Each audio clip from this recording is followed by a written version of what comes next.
Good morning, students. This is Rai sir. Students, we were talking about the third lesson. Two stories about flying. Part second, the black aeroplane. So please open your textbook.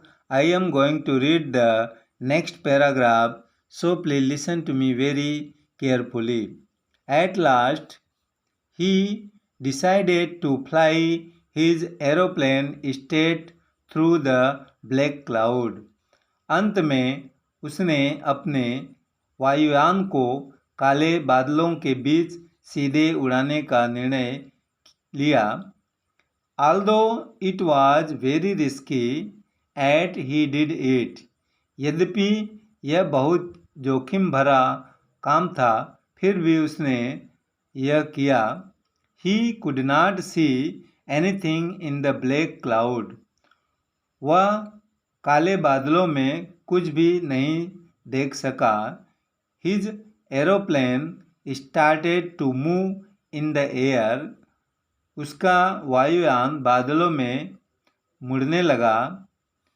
He looked at the compass. उसने compass को देखा.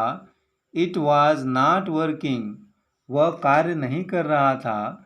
Then he tried the radio, but it was also dead. फिर उसने radio चलाने का प्रयास किया, लेकिन यह भी खराब हो गया था. Now he was lost in the clouds. अब वह बादलों में खो गया था. His instruments also failed to work. उसके यंत्रों ने भी कार्य करना बंद कर दिया था. When the author was completely helpless and he was not able to decide anything, suddenly another aeroplane appeared before him. जब लेखक पूर्ण रूप से असहाय हो गया और वह कोई भी निर्णय लेने योग्य नहीं रहा, तब अचानक उसके सामने एक अन्य वायुयान दिखाई दिया. It was without light on its wings.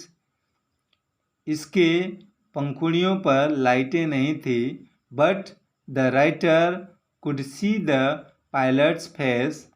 परंतु लेखक चालक का चेहरा देख सकता था. He waved his one hand to indicate him. उसने इशारा करने के लिए लेखक की ओर अपना एक हाथ हिलाया. The writer started to follow him. Now the writer was happy. लेखक उसके पीछे चलना शुरू कर दिया. अब लेखक खुश था. The writer was behind the aeroplane. लेखक वायुयान के पीछे था. He followed the aeroplane like an obedient child. उसने एक आज्ञाकारी बच्चे की तरह वायुयान का पीछा किया. After some time, the black aeroplane started going down and the writer came out of the black clouds. कुछ समय के बाद काला वायुयान का नीचे की ओर जाना प्रारंभ हो गया और लेखक काले बादलों से बाहर निकल आया. Now the writer safely landed on the runway. अब लेखक हवाई पट्टी पर सुरक्षित रूप से उतर गया. He searched the pilot of that black aeroplane to thank him. उसने धन्यवाद देने के लिए उस काले वायुयान के चालक की तलाश की. But he could not find him anywhere. परंतु वह उसे कहीं भी नहीं मिला. The sky was empty. आसमान खाली था. The writer was very eager to meet that pilot. लेखक उस चालक से मिलने के लिए बहुत उत्सुक था. So he went straight to the control room. इसलिए वह सीधे नियंत्रण कक्ष में गया. There he asked a woman. वहाँ उसने एक स्त्री से पूछा.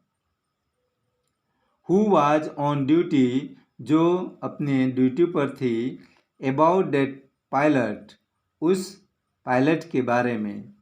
She looked at him strangely and laughed, उसने आश्चर्यचकित होकर उसकी ओर देखा और हंसने लगी। She told that there was no other aeroplane, उसने बताया कि वहाँ उसके वायुयान के अलावा कोई दूसरा वायुयान नहीं था। The writer was very surprised, लेखक बहुत ही आश्चर्यचकित था। Surprisingly he was thinking that he had helped him to arrive there, आश्चर्यचकित होकर वह सोच रहा था कि यहाँ पहुँचने में उसकी सहायता किसने की। He was without a compass और रेडियो, वह बिना कंपास या रेडियो का था। He did not have enough fuel in his tanks, उसके टैंकों में भी पर्याप्त ईंधन नहीं था। Who helped him to arrive safely, सुरक्षित पहुंचने में उसकी सहायता किसने की। So student, this lesson has been finished here. Now we will meet with the word meaning and question of this lesson tomorrow. Thank you.